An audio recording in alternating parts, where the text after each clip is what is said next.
saya mohon kepada Bapak Susilo Bambang Yudhoyono, jujur, beliau tahu perkara saya ini. Jelas. Inilah ending daripada perjalanan panjang saya selama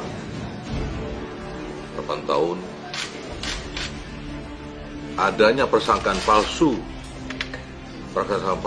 yang sering media sebut rekayasa terhadap kasus saya, sehingga mengakibatkan saya terhukum. Siapa pembuat rekayasa itu ya bertanggung jawab secara hukum. Pertanyaan saya untuk wartawan, tolong dijawab. Waktu saya dengan 4 Mei 2009 saya ditahan. Nah, tahu tak? Pada waktu itu alat bukti saya apa?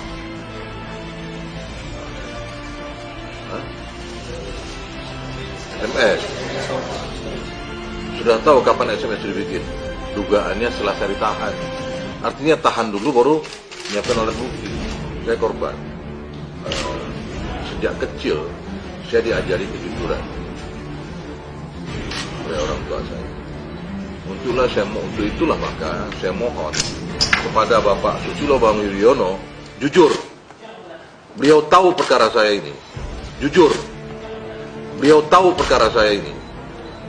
Untuk beliau jujur cerita apa yang beliau alami dan apa yang harus beliau perbuat.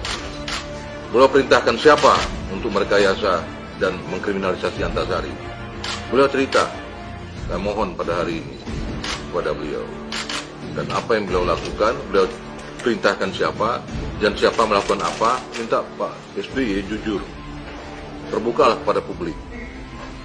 Terbukalah pada kita semua. Saya sudah ngalamin penjara 8 tahun. Kaitan Pak SBY dengan SMS itu seperti apa? Baik, perkaranya. Masalah bagaimana? Bilang perintah segera. Dasar ini segera diproses. Nah, perintah segeranya bisa saja ditindak dengan cara membuat SMS itu kan. Bukan SBY yang buat SMS, bukan. Tapi inisiator untuk saya jadi dikriminalisasi itu ya, dari situ. Pak, dari situnya maksudnya apa? Artinya Pak SBY yang Bapak duga bahwa melakukan kriminalisasi terhadap Bapak itu atau bagaimana? Iya. Loh, saya nggak tahu, yang tahu kan mereka sendiri. Kenapa saya katakan gitu? Beberapa waktu yang lalu saya sampaikan bahwa ada orang malam-malam ke rumah saya. Beliau diutus oleh Cikias waktu itu. Siapa di Cikias? Nah, datang ke rumah saya minta supaya saya jangan menahan oleh Pohan. Gitu ya. Nah, karena saya buat misi Pak, saya diperintah di sana untuk menemui Bapak. Saya bilang tidak bisa, KPK ini sudah ada SOP-nya, tersangka, tahan. Waduh Pak, katanya, saya mohon betul lah, karena bagaimanapun nanti ya keselamatan Bapak. Selesai saya bicara hari ini, besok saya mati, saya siap kok.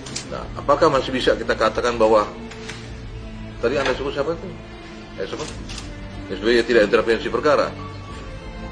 Ini bukti untuk tidak menahan oleh